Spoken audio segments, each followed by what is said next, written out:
Hello viewers, welcome to tips mathematics. So இந்த வீடியோவில் 10th ஹிஸ்ட்ரியில் இருக்கக்கூடிய 7வது லெசன் காலனியத்துக்கு எதிரான இயக்கங்களும் தேசியத்தின் தோற்றமும். இந்த லெசன் தான் நம்ம பிடிஎஃப் ஃபார்மேட்டில் தாங்க பார்க்க போகிறோம். அதாவது மெட்டீரியல் டைப்பில் நோட்ஸ் எடுத்திருக்கோம். ஸோ இதை வச்சு தான் நம்ம இந்த லெசன் ஃபுல்லாக கம்ப்ளீட் பண்ண போகிறோம். ஸோ புக்ஸ் வச்சு நடத்தும்போது உங்களுக்கும் அப்படியே ஏதோ வளவலன்னு போகிற மாதிரி ஃபீலாக இருக்குது. ஸோ இந்த மாதிரி ஸ்ட்ரைட்டாகவே நிறைய பேர் சொல்லியிருக்கீங்க இல்லைங்களா? ஸோ எது இம்பார்ட்டன்ட் பாயிண்ட்ஸோ அதை ஃபுல்லாக நோட்ஸ் ரொம்ப சின்ன அளவு நோட்ஸ் தாங்க எடுத்திருக்கோம். ஸோ இதை வச்சு நீங்கள் அந்த கதைகளை எப்படி நீங்கள் மெமரைஸ் பண்ணுறது எல்லா விஷயத்துமே இந்த ஒரே வீடியோவில் நம்ம தெரிஞ்சுக்கலாம். ஸோ ஆல்ரெடி லெசன் 5 and 6 நம்மளோட சேனலில் நம்ம போஸ்ட் பண்ணியிருக்கோம். இது அடுத்த லெசனான 7th லெசன். ஸோ தலைப்பு பார்க்கும்போதே உங்களுக்கு புரிஞ்சிருக்கும். காலனியத்துக்கு எதிரான இயக்கங்களும் தேசியத்தின் தோற்றமும் அப்படின்னா ஆங்கிலேயர் ஆட்சிக்கு எதிராக என்னென்ன கிளர்ச்சிகள்லாம் நடைபெற்றுச்சு, ஸோ விவசாயிகள் என்ன மாதிரிலாம் கிளர்ச்சிகள் செஞ்சாங்க, ஸோ அது எப்படி போய் முடிஞ்சுது, ஸோ இந்த மாதிரி விஷயங்கள் எல்லாம் தான் ரொம்பவே ஸ்டோரி ஃபார்மேட்டில் தாங்க இருக்கும். இந்த லெசனே ஒரு ஸ்டோரி ஃபார்மேட் தான். ஸோ ரொம்ப ஈஸியாக டக்குன்னு நம்ம கம்ப்ளீட் பண்ண முடியும். ஸோ ஸ்ட்ரைட்டாக நம்ம லெசனுக்குள்ளே போயிடலாம். ஸோ ஃபர்ஸ்ட் என்ன பார்த்தீங்கன்னா பிளாசிப்போர் லெசனோட அறிமுகம் அப்படிங்கிற கண்டென்ட்டில் இது கொடுக்கப்பட்டிருக்கும். பிளாசிப்போருங்கிறது ரொம்ப ரொம்ப முக்கியமான ஒரு விஷயம். ஸோ வருடம் எது அப்படின்னு சொல்லி பார்த்தீங்கன்னா 1757. இது எப்போ நிகழ்ந்திருக்கும் பார்த்தீங்கன்னா 3வது கர்நாடக போர் 1756 நிறைவு பெற்றிருக்கும். ஸோ அதுக்கு அடுத்தபடியாக நமக்கு என்ன நடந்திருக்குன்னா பிளாசிப்போர் 1757. டேட் நல்லா ஞாபகம் வச்சுக்கோங்க, 23 ஜூன். ஸோ பிளாசிப்போரில் யார் யார் போட்டியிடுவாங்க, சண்டை போடுவாங்க அப்படின்னு பார்த்தீங்கன்னா சிராஜ்-உத்-தௌலா, வங்காள நவாபான சிராஜ்-உத்-தௌலாவும் ராபர்ட் கிளைவ் அப்படிங்கிறவரும். ராபர்ட் கிளைவ் யாருன்னு பார்த்தீங்கன்னா ஆங்கில படையோட தலைமை தளபதி. ஸோ ஆங்கில படைகள் அந்த கம்பெனிலேருந்து யார் பொறுப்பேற்று சண்டை போடுவாங்க அப்படின்னா ராபர்ட் கிளைவ் அப்படிங்கிறவங்க. ஸோ அப்போ யாருக்கும் போர் நடந்துக்குது அப்படின்னு பார்த்தீங்கன்னா சிராஜ்-உத்-தௌலாவுக்கும் ராபர்ட் கிளைவுக்கும், வங்காள நவாபுக்கும், ஆங்கில படையில் இருக்கக்கூடிய தலைமை தளபதிக்கும். சரிங்களா? சரி, இதில் சிராஜ்-உத்-தௌலா என்ன ஆயிடுவாருன்னு பார்த்தீங்கன்னா இந்த போரில் தோற்றுருவார். ராபர்ட் கிளைவ் வின் பண்ணிடுவார். எப்படி அப்படின்னு பார்த்தீங்கன்னா சிராஜ்-உத்-தௌலாவோட சித்தப்பான மீர் ஜாஃபர் அப்படிங்கிறவர் சிராஜ்-உத்-தௌலாவுக்கு துரோகம் இழைத்திருவார். எதனால் அப்படின்னு பார்த்தீங்கன்னா இவங்க 2 பேர் டீமாக போட்டுப்பாங்க. ராபர்ட் கிளைவ் சொல்லுவார், நம்ம இந்த போரில் வின் பண்ணிடுறோன்னா சிராஜ்-உத்-தௌலாவை தூக்கிட்டு அந்த பதவியில் நான் உன்னை அமர வைக்கிறேன் அப்படின்னோடனே இவங்க 2 பேர் என்ன பண்ணிக்குவாங்க, டீமாக போட்டுருவாங்க. அப்போது மீர் ஜாஃபர் யாருக்கு துரோகம் இழைச்சிருக்காரு, சிராஜ்-உத்-தௌலாவுக்கு துரோகம் இழைச்சிருக்காரு. சரி, மீர் ஜாஃபர் சிராஜ்-உத்-தௌலாவோட சித்தப்பா. இவர் நவாப் படையோட தலைமை பொறுப்பில் இருந்திருக்காரு. நவாப் படையில் தலைமை பொறுப்பு வகிச்சிட்டு இருந்திருக்காரு. ஓகேங்களா? சரி, ராபர்ட் கிளைவுக்கு இவர் ஆதரவு தெரிவிச்சிருக்காரு. ஓகே, இன்னும் யார் அவங்களுக்கு சப்போர்ட் பண்ணியிருக்காங்க அப்படின்னு பார்த்தீங்கன்னா ஜகத் சேத்துக்கள் அப்படிங்கிறவங்க. ஜகத் சேத்துக்கள் அப்படின்னு யாருன்னா வங்காள ஏரியாவில் அந்த மாநிலத்தில் அதிக வட்டிக்கு பணம் கொடுக்குறவங்க. சரிங்களா? ஸோ வங்காளத்தில் வட்டிக்கு பணம் கொடுக்குறவங்க தான் ஜகத். நம்ம ஊரில் சேட்டுக்கள் அப்படின்னு சொல்கிறோம் இல்லைங்களா? ஸோ அவங்க தான். ஸோ இவங்க ஏன் இவங்களுக்கு ஆதரவு தெரிவிச்சிருக்காங்க அப்படின்னு சொல்லி பார்த்தீங்கன்னா சிராஜ்-உத்-தௌலாவோட அடக்குமுறை கொள்கைகள்னால இவங்க ரொம்ப அவதிப்பட்டிருக்காங்களாம். ஸோ அதனால என்ன பண்ணியிருக்காங்க, ராபர்ட் கிளைவுக்கு போடுற ஓட்டு அப்படின்னு சொல்லிட்டு அவங்க டீம் கூட சேர்ந்துட்டு எல்லாரும் சேர்ந்து என்ன பண்ணிட்டாங்க, சிராஜ்-உத்-தௌலாவை தோக்கடிச்சிட்டாங்க. ஸோ அவரை தோக்கடிச்சதுக்கப்புறம் என்ன ஆகுதுன்னு பார்த்தீங்கன்னா மீர் ஜாஃபரை சிராஜ்-உத்-தௌலாவில் சொன்ன மாதிரி, அதாவது ராபர்ட் கிளைவ் கொடுத்த வாக்கை காப்பாற்றிடுறாரு. மீர் ஜாஃபரை கொண்டு போய் அவர் இடத்துல அமர வச்சதுக்கப்புறம் என்ன ஆகுதுன்னு பார்த்தீங்கன்னா மீர் ஜாஃபர்கிட்ட இருந்தே கம்பெனிக்காரங்க 2,02,00,000 ரூபாய் வாங்குறாங்கங்க. ஸோ அந்த காலத்தில் எவ்வளோ வாங்கியிருக்காங்க, 2,02,00,000. அதாவது ஒரே டைமில் அவங்க வாங்க கிடையாது. 1757 1760 வரைக்கும் இந்த குறிப்பிட்ட 3 வருடத்திற்குள்ளே 2,02,00,000 என்ன பண்ணியிருக்காங்க, வாங்கியிருக்காங்க. ஸோ வாங்கின பணங்களை என்ன பண்ணியிருக்காங்கன்னு பார்த்தீங்கன்னா இங்கிலாந்துக்காரங்க, இவங்க இங்கிலாந்து தானே. ஸோ இங்கிலாந்தில் தொழில் புரட்சி ஏற்படுது இந்த பணங்கள் எல்லாம் வச்சு. ஸோ அந்த டைமில் என்ன பண்ணியிருக்காங்கன்னா இப்போது டெக்ஸ்டைல் பிஸ்னஸ்லாம் இருக்குது இல்லைங்களா? ஸோ கையில் இது பண்ணுறதை விட மிஷின் அந்த மாதிரி இறக்குனாங்கன்னா ஒரு ஆள் செய்யக்கூடிய அதாவது 100 பேர் செய்யக்கூடிய வேலையை ஒரு மிஷின் டக்குன்னு செஞ்சுட்டு போயிடும் இல்லைங்களா? ஸோ அதான் அந்த காலகட்டத்தில் மிஷின்ஸ் அதிகமாக இறக்குமதி செய்ய ஆரம்பிக்கிறாங்க. ஓகேவா? அப்போ பிரிட்டனில் தயாரிக்கப்பட்ட பொருட்கள் எல்லாம் இந்தியாவில் கொண்டு சந்தைப்படுத்தி இந்தியாவோட தொழில்களை முடக்கிறாங்க. ஸோ இதெல்லாம் தான் நம்மளோட அறிமுக பாகங்கள். சரிங்களா? அப்போது இந்த மாதிரி நடக்கும்போது பிரிட்டனில் தொழில் புரட்சிக்காகவே என்ன பண்ணுறாங்க, அங்கே தொழில்கள் நல்லா நடக்கணும். ஸோ அதுக்கு தேவையான மூலப்பொருட்களை இந்தியாவில் விளைவிச்சு தான் நம்ம அனுப்பணும் அப்படின்னு சொல்லிட்டு இங்கே இருக்கக்கூடிய மற்ற விவசாயங்கள் எல்லாத்தையுமே என்ன பண்ணுறாங்கன்னா முடக்கிறாங்க. ஓகேங்களா? ஸோ இதோட எதிர்வினையாக தான் ஃபுல்லாக கிளர்ச்சிகள் நிறைய எழ ஆரம்பிக்குது. ஸோ இதுதான் இந்த பாடத்தோட மெயின் கருத்தே. ஸோ ஆக்சுவலாக இதெல்லாம் பார்த்தீங்கன்னா அறிமுகத்தில் இருந்தது. இப்போ நான் லாஸ்ட்டாக சொன்னேன் இல்லைங்களா, கிளர்ச்சிக்கான காரணங்கள் என்னவாக இருக்குங்கிறது, அது இந்த பாடத்துக்கான மெயின் கருத்து. ஸோ இப்போ நம்ம பார்த்துருக்கோம் இல்லைங்களா, இது ஃபுல்லாக வந்து ஒரு பேஜுக்கு வந்து இருக்கும். அதை ஒரு 4-5 பாயிண்ட்டில் நம்ம என்ன பண்ணிட்டோம், சுருக்கி ஒரு நோட்ஸ் மேக்கிங்காக நம்ம எடுத்தாச்சு. சரி, அடுத்தது வந்து போயிடலாம். அடுத்து பார்த்திங்கன்னா, விவசாயிகளும் பழங்குடியினரும் வந்து எதிர்ப்புகள் வந்து தெரிவித்து 100க்கும் மேற்பட்ட கிளர்ச்சிகள் வந்து செஞ்சுக்கிட்டு இருக்காங்க. ஓகேங்களா, அதை வந்து என்னென்ன வகையாக வந்து வகைப்படுத்தலான்னு பார்த்திங்கன்னா, மறுசீரமைப்பு, சமூக கொள்ளை, சமய இயக்கம், மக்களின் கிளர்ச்சின்னு சொல்லிட்டு ஒரு 4 வகையாக வந்து நம்மளால் வகைப்படுத்த முடியும். அதாவது விவசாயிகள், பழங்குடியினர், இவங்க உயர்குடியினர் எல்லாமே சேர்ந்து வந்து என்ன பண்ணுறாங்க, ஆங்கிலேயர்களை எதிர்த்து வந்து சில கிளர்ச்சிகள்லாம் செஞ்சுட்ருக்காங்க. அதை இந்த மாதிரி 4 வகைகளில் வந்து நம்மளால் வகைப்படுத்த முடியும். சரி, மறுசீரமைப்பு அப்படின்னா நம்ம 5th லெசன்லேயே படிச்சிருக்கோம். மறுசீரமைப்பு அப்படின்னாலே புதுசு எல்லாத்தையுமே விட்டுருங்கடா, எங்களுக்கு பழசு தான் வேணும், பழமை தான் எங்களுக்கு வேணும், பழைய முறைகள் தான் வேணும், அந்த மாதிரி போராடுவாங்க இல்லைங்களா, அதுதான் மறுசீரமைப்பு. அடுத்தது வந்து சமய இயக்கம் அப்படின்னா என்னன்னு பார்த்தீங்கன்னா, சமயத்தை சார்ந்தவர்கள் வந்து அந்த சமூகத்துக்காக வந்து போராடுவாங்க இல்லைங்களா, ஸோ அதுதான் என்னென்னு பார்த்தீங்கன்னா சமய இயக்கங்கள். அடுத்தது சமூக கொள்ளை. ஸ்பெல்லிங் எதுவும் தப்பாக எழுதிக்கணும்னு நினச்சிடாதீங்க, இது வந்து வார்த்தையே கொள்ளை தான், சமூக கொள்ளை. இது வந்து என்னென்னு பார்த்தீங்கன்னா, ஒரு குறிப்பிட்ட குழுக்களில் வந்து ஒரு தலைவர் வந்து இருப்பாங்க. அவங்கள வந்து ஒரு குற்றவாளியாக வந்து கருதுவாங்க. யார் அப்படின்னா, ஆங்கிலேயர்களும் பாரம்பரியமாக வழி வழியாக வந்து உயர்குடியினராக இருப்பாங்க இல்லையா, அவங்க எல்லாருமே என்ன பண்ணுறாங்கன்னா, சில சமூகத்தோட தலைவர்களெல்லாம் பார்த்து டேரெக்டாகவே குற்றவாளிகள், நீங்களாம் எதுக்கு வந்து போராடுறீங்க, அந்த மாதிரி வந்து நினைக்கிறவங்க. சரியா, அடுத்தது வந்து மக்களின் கிளர்ச்சி அப்படின்னா சும்மா போயிட்டே இருப்பான், அந்த இடத்துல ஏதாவது ஒரு அநீதி நடக்குது அப்படின்னா திடீர்னு பொங்கி எழுவாங்க இல்லைங்களா, ஸோ அந்த மாதிரி அவங்களுக்குன்னு இன்ஸ்டண்ட்டாக ஒரு விஷயம் வந்து அவங்களுக்கு நடக்குதுன்னா இன்ஸ்டண்ட்டாக வந்து தலைவர்களே இல்லாமல் திடீர்னு கிளர்ச்சி பண்ணுறவங்க வந்து மக்களின் கிளர்ச்சி. இந்த மாதிரி வந்து ஒரு 4 வகைகளாக வந்து வகைப்படுத்தப்பட்டிருக்கு. ஸோ அடுத்து வரிகள் மூலமாக வந்து விவசாயிகள் மீது நிதிச்சுமை வந்து நிறையா இறங்குது. எந்தெந்த டைப்புன்னு பார்த்தீங்கன்னா, வருவாய் முறையில் மாற்றங்கள் வந்து ஏற்படுத்துகிறாங்க. இந்தியா முழுவதுமே ஆங்கிலேயர்களோட ஆட்சி வந்து அமைவதற்கு முன்னாடி என்ன இருக்கும், லாஸ்ட்டாக வந்து முகலாயர்களோட வருவாய் தானே அமைஞ்சிருக்கும். ஸோ அதெல்லாம் நிறையா வந்து மறுசீரமைப்பு பண்ணும்போது நிறைய வரிச்சுமைகள் வந்து வர ஆரம்பிக்குது. அது வந்து பெரிதாக யாரை போய் தாக்குது அப்படின்னு பார்த்தீங்கன்னா, விவசாயிகளை தாங்க போய் தாக்குது. ஸோ அது மட்டும் இல்லாமல் நிலம் வந்து என்ன ஆகுதுன்னா, தனி நபருக்கான நிலம், தனி சொத்துரிமை அப்படின்னா எதுவுமே வந்து இருக்கவே இருக்காது முன்னாடிலாம். அப்போ இவங்க வந்ததுக்கப்புறம் என்ன ஆகுதுன்னா, நிலத்தை வந்து ஜமீன்தார்களுக்கு வந்து பிரித்து கொடுக்குறாங்க. நீங்கள் தான் வந்து இதை வந்து மேற்பார்வை வந்து இடணும், நாங்கள் வந்து அவங்களுக்கு வந்து பட்டாலாம் போட்டு கொடுக்க கிடையாது ஜமீன்தார்களுக்கு, பட் நீங்கள் தான் வந்து இதுக்கு பொறுப்பாளர்கள், நாங்கள் உங்கள்கிட்ட கொடுக்குறோம், நீங்கள் வந்து விவசாயிகளுக்கு கொடுத்து அவங்கள வந்து விவசாயம் செய்ய வச்சு நீங்கள் அங்கே இருக்கக்கூடிய வரியை வாங்கி எங்ககிட்ட கொடுக்கணும் அப்படிங்கிறத வந்து கண்டிஷன்ஸாக வந்து இருக்கும். அப்போ ஜமீன்தார் வந்து என்ன பண்ண ஆரம்பிக்கிறாருன்னா, அவருக்கு நெருக்கமாக இருக்கக்கூடிய நிலப்பிரபுக்களுக்கு வந்து கொடுக்குறாங்க. அந்த நிலப்பிரபுக்கள் வந்து ஆளுங்களை வச்சு விவசாயம்லாம் பண்ணிவிட்டு ஒரு குறிப்பிட்ட தொகை வந்து விவசாயிகள்கிட்ட இருந்தும் வந்து, தொகைங்கிறது கிடையாது, பொருட்கள், அப்போ வரியாக வந்து வசூலித்து அங்கே கொடுக்கும்போது வரிச்சுமை வந்து பல வகையாக வந்து விவசாயிகள் மீது வந்து தாக்க ஆரம்பிக்குது.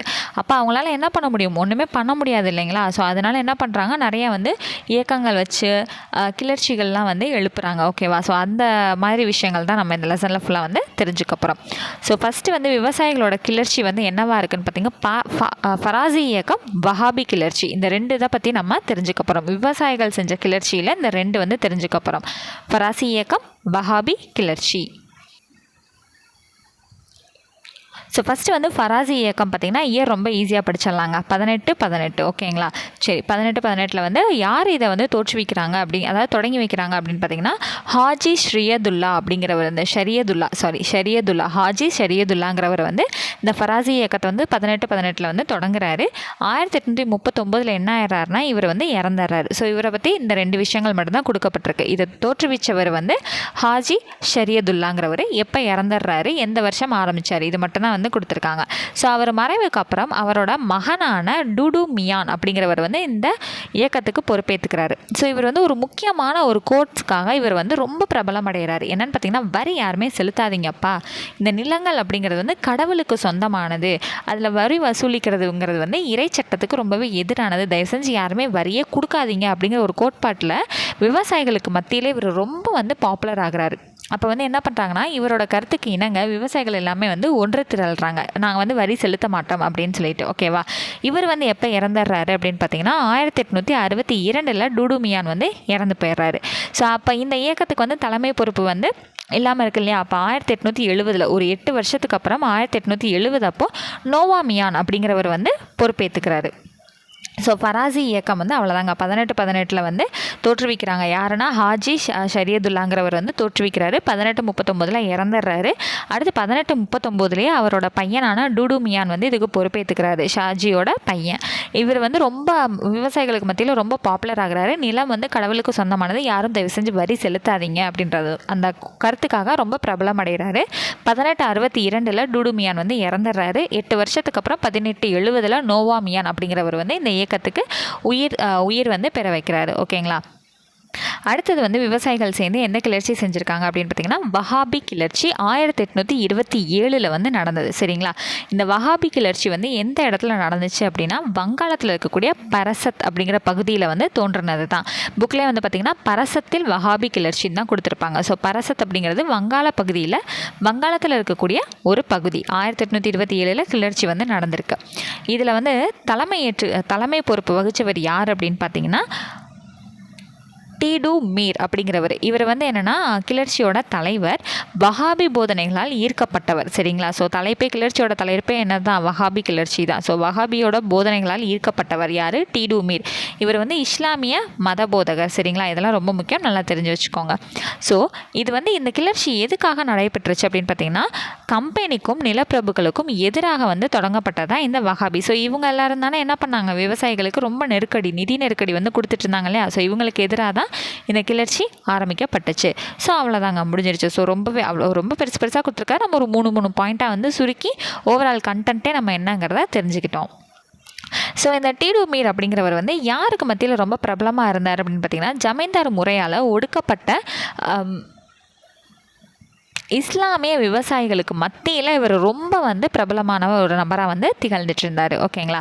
சரி, விவசாயிகளோட கிளர்ச்சி பற்றி நம்ம தெரிஞ்சுக்கிட்டோம். அடுத்தது வந்து பழங்குடியினரோட கிளர்ச்சியை பற்றி நம்ம தெரிஞ்சுக்க போகிறோம். ஸோ பழங்குடியினரோட கிளர்ச்சி பற்றி எப்படி தெரிஞ்சுக்க போகிறோம்னா கோல் கிளர்ச்சி, சாந்தலர்களின் கிளர்ச்சின்னு சொல்லிட்டு 2 வகையில் நம்ம தெரிஞ்சுக்க போகிறோம். ஸோ ஃபஸ்ட்டு வந்து கோல் கிளர்ச்சி வந்து எப்போ நடந்துச்சுன்னு பார்த்தீங்கன்னா 1831 1832 பிட்வீன் த இயர். சரிங்களா. ஸோ பழங்குடியினர் எதுக்காக கிளர்ச்சி பண்ணாங்க, இந்த 2 கிளர்ச்சி இருக்கட்டும். பழங்குடியினர் எதுக்காக கிளர்ச்சி பண்ணாங்க, அவங்க பாட்டுக்கு ஏதோ ஒரு இடத்துல நல்ல ஒரு அமைதியான ஒரு இடத்துல வாழ்ந்துட்டு இருந்திருப்பாங்க. இவங்களுக்கும் என்ன பிரச்சனையாச்சு, எதுக்காக கிளர்ச்சி பண்ணாங்க அப்படின்னு கேட்டிங்கன்னா ஸோ பழங்குடியினர் இருந்த இடத்துல அவங்கள வந்து அங்கேருந்து வெளியேற்றி இவங்க வந்து ஆக்கிரமிப்புகள்லாம் பண்ண வந்து ஆரம்பிக்கிறாங்க. அதாவது அவங்களோட அறியாமை அந்த மாதிரி விஷயங்கள்லாம் இருக்குது இல்லைங்களா. அறியாமை, அப்பாவித்தனம் அந்த மாதிரி வந்து பழங்குடியினர்களை வந்து என்ன பண்ணுறாங்கன்னா இந்த நில ஆக்கிரமிப்பாளர்கள், வர்த்தகர்கள், இந்த வட்டிக்கு பணம் கொடுக்குறவங்க அவங்களாம் அவங்களோட இடத்துக்குள்ள வந்து ஊடுருவுறாங்க. பழங்குடியினர் மட்டும்தானே அங்கே வாழ்ந்துட்டுருப்பாங்க. ஸோ பழங்குடியினர் இல்லாதவங்களும் அந்த இடத்துல வந்து ஊடுருவி அவங்களுக்கு நிறைய வந்து வட்டிக்கு பணம்லாம் கொடுத்து என்ன பண்ணுறாங்கன்னா ஸோ இதெல்லாம் காரணமாக வச்சு அவங்கள அந்த இடத்த விட்டு வெளியேற்ற வைக்கிறாங்க.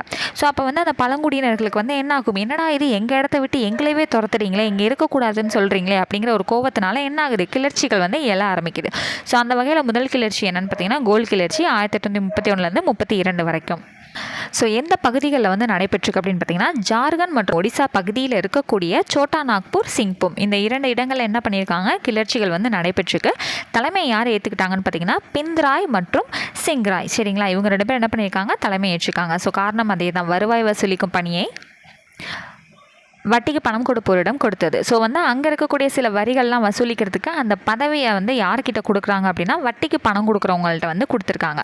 ஸோ அவங்க உள்ள ஊடுருவும் போது நிறைய வந்து பணங்கள்லாம் கொடுத்து அவங்கள வெளியேற்றுறது, ஸோ அந்த மாதிரி வேலைகள்லாம் நடந்திருக்கு. அடுத்த இடத்தை விட்டு வெளியேற்றுவது. ஸோ இந்த மாதிரி காரணங்களால இவங்களுக்கு கோபம் வந்து என்ன பண்ணியிருக்காங்க, இந்த கிளர்ச்சிகளை வந்து தொடங்கியிருக்காங்க. ஸோ இவங்க எந்த வகையில் மாதிரி கிளர்ச்சிகள்லாம் எப்படி செஞ்சுருக்காங்க, என்ன மாதிரி ஆரவாரங்கள்லாம் பண்ணாங்க அப்படின்னு பார்த்தீங்கன்னா மேளங்கள் வந்து முழங்குறது, சில இடங்களில் போய் வந்து கொள்ளையடிக்கிறது, சில பேரை வந்து கொலை பண்ணுறது, அம்புகளை எய்தி வெளியாட்களை வந்து வெளியேற செய்கிறது, அந்த மாதிரி வந்து எச்சரிக்கை நாங்கள் கொடுக்குறோம், இங்கேருந்து நீங்கள் வெளியே போயிடுங்க. ஸோ இந்த மாதிரி விஷயங்கள்லாம் வந்து பண்ணியிருக்காங்க. ஒரு வேளையை ஆங்கிலேயர்கள் என்ன பண்ணிடுறாங்கன்னா இந்த கலவரங்களெல்லாம் வந்து ஈஸியாக வந்து அடக்கிடுறாங்க. ஸோ இப்போ நீங்கள் இந்த கதைகளெல்லாம் கேட்டதுக்கப்புறம் இந்த கீ நோட்ஸை வந்து பார்த்தீங்க அப்படின்னா அந்த கான்செப்ட் வந்து உங்களுக்கு வந்து நேரடியாக முன்னாடி வந்து நிற்கும். இம்பார்ட்டன்ட் பாயிண்ட்ஸ் வந்து இவ்வளவு தான். இந்த பாயிண்ட்ஸை பார்க்கும்போதே நமக்கு கதை வந்து ஈஸியாக ஞாபகம் வந்துடும். அடுத்த கிளர்ச்சி பார்த்தீங்க அப்படின்னா சாந்தலர்களின் கிளர்ச்சி. இவங்க வந்து இந்தியாவில் வந்து கிழக்கு பகுதிகளில் வந்து பரவலாக வாழ்ந்துட்டு இருந்தவங்க. சரிங்களா. சாந்தலர்கள் எந்த பகுதியில் வந்தாங்கன்னா இந்தியாவோட கிழக்கு பகுதிகளில் பரவலாக வந்து வாழ்ந்துட்டு இருந்தவங்க. ஸோ இவங்களுக்குமே என்னென்னா அந்த வட்டிக்கு பணம் தரவங்கனால வந்து வரக்கூடிய பிரச்சனை, அந்த நில ஆக்கிரமிப்பாளர்கள் அவங்களால நிறைய வந்து பிரச்சனைகள். ஸோ இவங்களுக்கும் அதே தான், தன்னோட இடத்தை விட்டு இடம்பெயர வைக்கிறாங்க. இவங்க எந்த பகுதியில் வந்து மேக்ஸிமம் இருந்திருக்காங்கன்னா ராஜ்மஹால் மலையை சுற்றிலும் இருந்த வனப்பகுதி அந்த ஏரியாவில் தான் வந்து இருந்திருக்காங்க. ஸோ ஃபர்ஸ்ட் வந்து 1854 பீர் சிங்கோட தலைமையில் என்ன பண்ணியிருக்காங்கன்னா சில இடங்களில் வந்து கிளர்ச்சிகள்லாம் வந்து மேற்கொண்டிருந்திருக்காங்க இவரோட தலைமையில். அடுத்து பார்த்திங்கன்னா 1855 சித்து மற்றும் கனு அப்படிங்கிற சகோதரர்கள், சாந்தலர் இனத்தை சேர்ந்த சகோதரர்கள் வந்து எங்களுக்கு கடவுள்கிட்ட இருந்து தேவ செய்தி வந்து கிடைச்சிருக்கு, நாங்கள் தான் வந்து தலைமை ஏற்று இதை வந்து கொண்டு செலுத்தணும் அப்படிங்கிற கடவுள்கிட்ட இருந்து எங்களுக்கு செய்தி கிடைச்சிருக்கு அப்படிங்கிற விஷயத்த சொல்லி இவங்க வந்து கிளர்ச்சிகள் வந்து பண்ணுறாங்க, வெளியே வந்து அறிவிக்கிறாங்க. அடுத்தது வந்து பார்த்திங்கன்னா 1855 ஜூலை மாதம் வந்து யாருக்கு எதிராக கிளர்ச்சிகள் வந்து பண்ணுறாங்க அப்படின்னா மகாஜன்கள், ஜமீன்தார்கள், ஆங்கிலேய அதிகாரிகள் இவங்களுக்கு எதிராக வந்து 1855 ஜூலையில் வந்து கிளர்ச்சி பண்ணுறாங்க. ஃபஸ்ட்டு வந்து என்ன பார்த்தோம், கோல் கிளர்ச்சியில் வந்து அம்புகளெல்லாம் எய்தி உங்களுக்கு வந்து நாங்கள் எச்சரிக்கை விடுறோம் அந்த மாதிரிலாம் வந்து கிளர்ச்சி பண்ணாங்கன்னு பார்த்தோம் இல்லையா. இவங்க அம்பில் ஒருபடி மேலே போய் என்ன பண்ணியிருக்காங்க, விஷம்லாம் தடவி அவங்களுக்கு மேலே வந்து எதிராக வந்து அம்பு எய்தி அவங்கள வந்து நிறைய சாகடிச்சிருக்காங்க. சரிங்களா. சரி, அடுத்தது வந்து 1855 அதே வருஷத்தில் என்ன ஆயிடுச்சு, இதை வந்து ஒடுக்கிட்டாங்க, அந்த கிளர்ச்சியை வந்து ஒடுக்கப்பட்டு சட்டமும் வந்து இயற்றியிருக்காங்க. என்ன சட்டம் இயற்றியிருக்காங்க அப்படின்னு வந்து பார்த்திங்கன்னா அந்த பகுதி மக்கள் சாந்தலர்கள் வந்து வசமிருந்த பகுதிகளை வந்து ஒழுங்குமுறைப்படுத்துவது பற்றிய சட்டம் வந்து என்ன இருக்குது, நிறைவேற்றப்பட்டிருக்கு.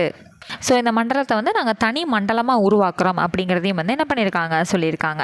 ஸோ அடுத்தது வந்து முண்டா கிளர்ச்சி. ஃபஸ்ட்டு வந்து என்ன பார்த்தோம்னா விவசாயிகளோட கிளர்ச்சி வந்து பார்த்தோம். அடுத்தது வந்து பழங்குடியினரோட கிளர்ச்சி பார்த்தோம். லாஸ்ட்டாக வந்து இப்போ இந்த கிளர்ச்சிகளில் வந்து என்ன பார்க்க போகிறோம்னா முண்டா கிளர்ச்சி அப்படிங்கிற ஒரு விஷயத்தை வந்து பார்க்க போகிறோம். இது ஒரு முண்டா இனங்கள் அந்த மாதிரி வந்து வச்சுக்கோங்க. ஸோ இவங்க ஃபஸ்ட்டு என்ன பண்ணிட்டு இருந்திருக்காங்க, முண்டா கிளர்ச்சி. முண்டா மக்கள் வந்து எப்படி இருப்பாங்கன்னா நிறைய கூட்டு சொத்து தாங்க வச்சுருப்பாங்க. இப்போ எப்படின்னா நம்ம வந்து சொல்கிறோம் இல்லைங்களா, எங்களோட பூர்வீக சொத்து, எங்களோட குடும்பங்கள் எல்லாருமே சேர்ந்து, பூர்வீகம்ங்கிறது எல்லாருமே சேர்ந்து இணைஞ்சு எல்லாருக்குமே வரக்கூடிய சொத்து பூர்வீக சொத்து அப்படிங்கிற மாதிரி வந்து சொல்லுவோம் இல்லையா. ஸோ அந்த போல் முண்டா மக்கள் வந்து எப்படி இருப்பாங்கன்னா குண்டக்கட்டி, அதாவது கூட்டு சொத்து, நிறையா பேர் வந்து சேர்ந்து கூட்டாக வந்து சொத்து வச்சு அதில் விவசாயம் பண்ணுறதுல அவங்க ரொம்ப வந்து பலையான கில்லாடி அப்படி வந்து வச்சுக்கோங்க. ஸோ அவங்களோடல வந்து பெரிய சேதாரங்கள் வந்து ஏற்படுது. எந்த மாதிரி சேதாரம்னா இப்போ ஆங்கிலேயர்கள்லாம் வந்தோடனே தனி சொத்துரிமை அந்த மாதிரிலாம் கொடுக்கும்போது இவங்களுக்கு நிறைய அடி வாங்குது இந்த விஷயத்தில். ஓகேவா. ஸோ அதில் வந்து காண்டாகி இப்போ என்ன பண்ணுறாங்க, கிளர்ச்சிகள்லாம் செய்கிறாங்க. ஸோ அப்போ அந்த மாதிரி விஷயங்கள்லாம் வரும்போது இந்த முண்டா மக்களை வந்து என்ன பண்ணுறாங்கன்னா கொத்தடிமைகளாக வந்து வச்சு கட்டாயமாக நீங்கள் கொத்தடிமையாக இருந்து வேலைகள் வந்து செய்யணும் அப்படின்னு சொல்லிட்டு என்ன பண்ணுறாங்கன்னா ரொம்ப கொடுமை பண்ணுறாங்க. அப்போ 1890 இந்த கொத்தடிமையான விஷயத்தை வந்து என்ன பண்ணுறாங்கன்னா எதிர்க்கிறாங்க. ஓகேங்களா. அப்போ 1889 கிறிஸ்மஸ் நாள் அன்னைக்கு வன்முறை வந்து வெடிக்குது. நிறைய இடங்களில் வந்து கிறிஸ்துவர்களை வந்து தாக்குறாங்க. முண்டா மக்களாக இருந்து கிறிஸ்துவர்களாக மாறினவங்களெல்லாம் வந்து நிறைய கொல்றாங்க. ஸோ இந்த மாதிரி வந்து ரொம்ப ஆக்ரோஷமாக வந்து வன்முறை வந்து வெடிச்சிருக்கு. ஸோ இதுக்கு முன்னாடி பிர்சா முண்டா அப்படிங்கிறவர் வந்து என்ன பண்ணியிருப்பாருன்னா நான் வந்து கடவுளின் தூதர் அப்படின்னு சொல்லிட்டு என்ன பண்ணியிருப்பாருன்னா எக்ஸ்போஸ் பண்ணியிருப்பார், அந்த விஷயத்தை வந்து அறிவிச்சிருப்பார். நான் வந்து கடவுளோட தூதர் அப்படின்னு சொல்லி அறிவிச்சிட்டு குறி சொல்கிறது மூலமாக வந்து முண்டா இன மக்களின் பிரச்சனைகளுக்கு நம்ம தீர்வு காண போகிறோம் அப்படின்னு சொல்லிட்டு அரசவை நிறுவ போகிறோம் அப்படின்னு சொல்லி அறிவிச்சிட்டு இருந்திருப்பார். ஸோ அதுக்கப்புறம் தான் வந்து இந்த மாதிரி வன்முறையெல்லாம் வெடிச்சிருக்கும். அதுக்கப்புறம் என்ன ஆகுதுன்னு பார்த்தீங்கன்னா 1990 பிப்ரவரி மாதம் வந்து பிர்சா முண்டா வந்து கைது செய்யப்படுறாரு. கைது செய்யப்பட்டதுக்கப்புறம் வந்து சிறையிலே வந்து என்ன பண்ணிடுறாருனா இறந்தும் போயிடுறாரு. 1908 சோட்டா நாக்பூர் வந்து குத்தகை சட்டம் வந்து இயற்றப்படுது. ஸோ அதில் வந்து என்ன சொல்லியிருப்பாங்க அப்படின்னு பார்த்தீங்கன்னா பழங்குடியினரோட இடத்துல பழங்குடியினர் தான் வந்து நுழைய முடியும், பழங்குடியினர் அல்லாதோர் வந்து நுழையக்கூடாது, அதுக்கு தடை விதிக்கிற மாதிரி தான் இந்த சோட்டா நாக்பூர் குத்தகை சட்டம் வந்து இயற்றப்படுறதா வந்து சொல்லியிருப்பாங்க. ஸோ இந்த கிளாஸில் வந்து நம்ம என்னென்ன பார்த்து தெரிஞ்சுக்கிட்டோம் அப்படின்னு பார்த்தீங்கன்னா பிளாசி போர் பற்றி தெரிஞ்சுக்கிட்டோம். அதில் யார் யார் போட்டிட்டாங்க, யார் இறந்தாங்க, அதில் இருந்து பணம் வந்து எப்படி கிடச்சிச்சு, அதை வச்சு எங்கே தொழில் புரட்சி எப்படி நடந்துச்சுங்கிறத பார்த்தோம். ஸோ அங்கே இருந்த தாக்கம் விவசாயிகளுக்கு இங்கே நமக்கு ஏன் வந்து தாக்கங்கள் ஏற்பட்டுச்சு, எதுக்காக கிளர்ச்சிகள் வந்து செஞ்சாங்க அப்படிங்கிறத பார்த்தோம். ஸோ விவசாயிகள் எந்த மாதிரியான கிளர்ச்சிகள் வந்து செஞ்சாங்க, பழங்குடியினர் எதுக்காக அவங்களுக்கு என்ன வந்து டிஸ்டர்பன்ஸ் வந்துச்சு, அவங்க என்ன கிளர்ச்சிகள் வந்து செஞ்சாங்க, அடுத்து முண்டா மக்கள் எதுக்காக கிளர்ச்சிகள் செஞ்சாங்க. ஸோ இந்த மாதிரி விஷயங்கள் எல்லாமே நம்ம பார்த்து தெரிஞ்சுக்கிட்டோம். ஸோ இந்த மாதிரி வந்து மெட்டீரியல் பிடிஎஃப் வச்சு கிளாஸ் இருக்கிறது உங்களுக்கு ரொம்ப யூஸ்ஃபுல்லாக இருந்துச்சு அப்படின்னா கண்டிப்பாக கமெண்ட் செக்ஷனில் தெரியப்படுத்துங்க. ஆர்எல்ஸ் ஒரு லைக் போட்டு உங்களோட ஆதரவை வந்து தெரியப்படுத்துங்க. ஸோ ஃபர்தராக இந்த மாதிரி கிளாஸஸ் வந்து இந்த மாதிரி நம்ம கொண்டு போகலாமா, இது யூஸ்ஃபுல்லாக இருக்கா அப்படிங்கிற விஷயத்த தாராளமாக நீங்கள் சொல்லுங்கள். ஸோ நெக்ஸ்ட் வீடியோவில் மீட் பண்ணுறேன். தேங்க்யூ.